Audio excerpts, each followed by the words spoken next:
Hi, my name is Saskia and welcome back to my channel. So it is Easter weekend.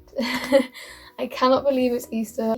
This lockdown, funnily enough, has been going really quickly. I don't know why, maybe it's because the days are blurring into one, I don't really know. But here we are. We're on day 19 for me. I know some people are on a lot more, some people are a few days less. So the reason I decided to film this video today is I was watching Question Time last night with my mum and dad and there was a really interesting discussion about mental health at the moment with the lockdown, because obviously as humans are very sociable creatures, and being locked up at home with the same people or by yourself inhibits that social need that we have, which then of course triggers different anxieties, different mental health situations.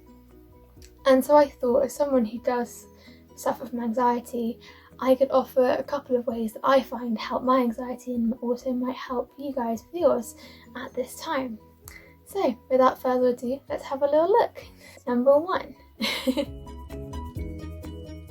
So I've mentioned this in a couple of other videos, but the best way that you can do for breathing is a particular technique that I learned actually when I was singing. And what you basically do is you breathe in for 6 seconds, you hold it for 6 seconds, and then you breathe out for 8 seconds. And you do that a couple of times, and when you feel comfortable, you go up to breathe in for 7 seconds, hold for 7, breathe out for 9. And you keep going up. You obviously don't keep going so you can't like hold the breath, it's not what it's for. But if you keep doing that, you'll find actually your heart rate slows down.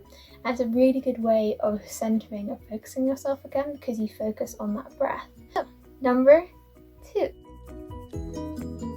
This one, I would say I find it a bit more difficult. I find it easier to do with people, but then others find it better without. But it's meditation. So meditation is kind of similar to the breathing exercises, where it keeps you focused in the moment and it relaxes you and calms you down. At the moment, there's a lot of people doing meditations online. You can do it actually on Zoom if you want to do it with a class. There are things on YouTube. There's also the app Calm is really good for that. Calm is actually a really good app in general, just for calming down and relaxing. So it's free and it's a really good app, so I really recommend that as well. Number 3.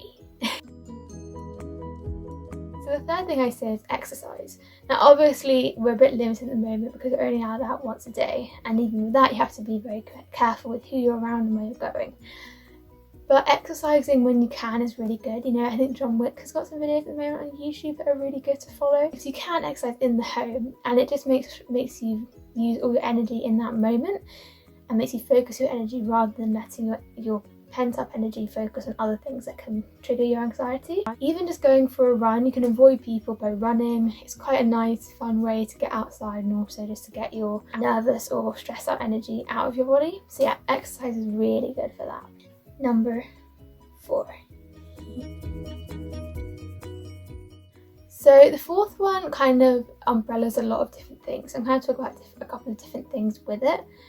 But distractions. So sometimes you don't want to meditate or exercise, and that's fair. But the best thing to do to help with your anxiety is just to distract yourself. So that can be from forms of reading, it can be watching films, it can be listening to music, podcasts. So what I found has been really helpful is actually reading. So I have a whole ton of books at the moment that I've been planning to read for ages and haven't actually gone round to. So I'd have thought, why not in this moment just get round to reading those books? So that's what I've done. I actually recently finished reading Kindred by Octavia Butler. It's an incredible book. If anyone wants to go and read it, I really recommend it. It's so good. I think now is a really good time to focus on things that we've never had the chance to do or been able to do. Number 5. So this one's kind of similar to distracting yourself by doing something, but these are a little bit more kind of long-term things.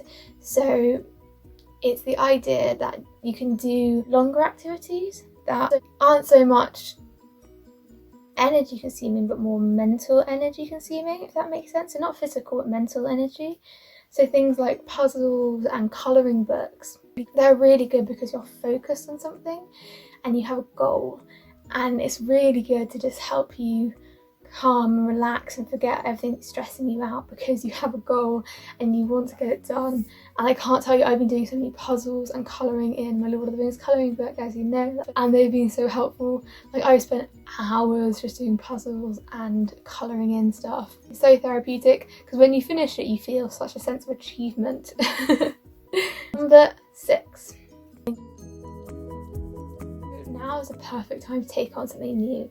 You know, whether that be learning a new language or learning a new skill or learning how to cook a particular dish or something like that. That's a really good way to help your anxiety because it means that you are learning something practical. You're using your mental energy with it, so it's not allowing you to overthink or stress about certain things. And so it's a really good way of being productive but also taking you out of the headspace of stress and anxiety. I've been doing podcasts, so I've been listening to them and learning new facts about history. As you all know, I love my history, so I've been learning about the history of Britain, and I've now got through 500 years in that podcast. So, you know, it's learning something new is so good to help keep your brain going, but in a positive way rather than a negative, anxious or stressed way. And finally, my 7th point